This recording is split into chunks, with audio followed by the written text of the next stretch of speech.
Hello, I am doctor Shekhar Srivastava, senior consultant Sant Parmanand hospital. और मैं आज आपको नी के लिगामेंट इंजरी के बारे में कुछ बताना चाहता हूँ। Now as you can see, this is our knee joint. So knee में हमारी दो बोन होती है, ये ऊपर की थाई बोन और नीचे की लेग बोन। और इसको कंट्रोल करने के लिए इसमें 4 लिगामेंट्स होते हैं।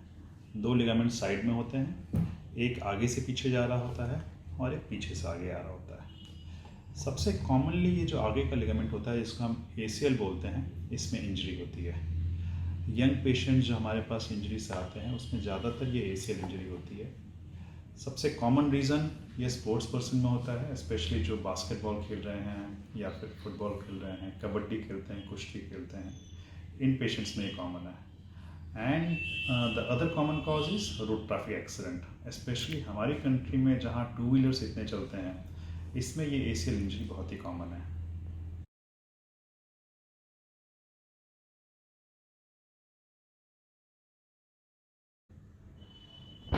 जब इमीडिएटली ACL में इंजरी होती है, जब चोट लगती है, उस समय घुटने में सूजन आई होती है, पेशेंट को चलना फिरना मुश्किल हो रहा है। तो उस समय हम पेशेंट को कुछ पेन किलर्स देते हैं, थोड़ा सपोर्ट देते हैं।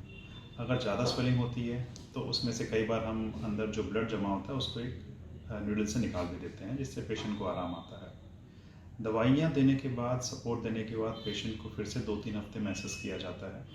अगर उस समय हमें जांच में लगता है कि शायद लिगामेंट में इंजरी है तो MRI कराया जाता है। अगर MRI में भी ACL टेयर आ रहा होता है तो उस केस में हम उनको आर्थ्रोस्कोपी या सर्जरी की सलाह देते हैं।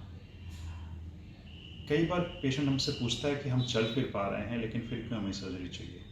तो उनको हम ये बताते हैं कि जब लिगामेंट ब्रेक कर जाता है तो घुटने की जो कोऑर्डिनेटेड मूवमेंट है वो रुक जाती है। तब घुटना इस तरह से लचक खाता है, रगड़ खाता है, जिससे कि कार्टिलेज भी डैमेज हो सकता है, जिससे बाद में आर्थराइटिस हो सकती है।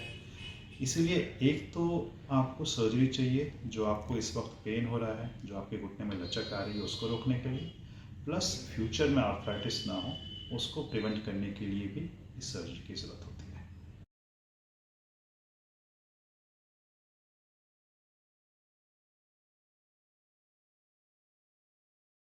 ACL जो लिगामेंट जब ब्रेक होता है तो वो रिपेयर नहीं होता है, वो रिकंस्ट्रक्ट होता है, वो नया लिगामेंट बनता है। तो ये काम हम आर्थ्रोस्कोपी से करते हैं, या जिसको हम दूरबीन विधि से बोलते हैं। उसमें इस तरीके से इतने छोटे छोटे 2 होल्स बनाए जाते हैं, एक घुटने में इस तरफ और एक इस तरफ। एक तरफ से हम कैमरा डालते हैं और एक तरफ से इंस्ट्रूमेंट डाल के ये लिगामेंट नया बनाया जाता है। So it's a very natural surgery.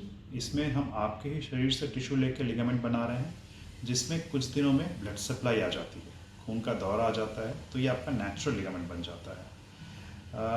इसके बाद आपको तुरंत जला दिया जाता है। एक आप स्टिक और एक ब्रेस के साथ चलते हैं। स्टिक आपको हफ्ते भर में छूट जाती है, ब्रेस भी आपका 2-3 हफ्ते में छूट जाता है। सो आपकी नॉर्मल एक्टिविटी जो है वो 2-3 हफ्ते में शुरू हो सकती है। जॉगिंग वगैरह आप 3 महीने में शुरू कर सकते हो। ड्राइविंग यूजुअली हम 4 हफ्ते बाद शुरू करा देते हैं, पर स्पोर्टिंग एक्टिविटी जो है उसको शुरू होने में 6 से 7 महीने में रखते हैं।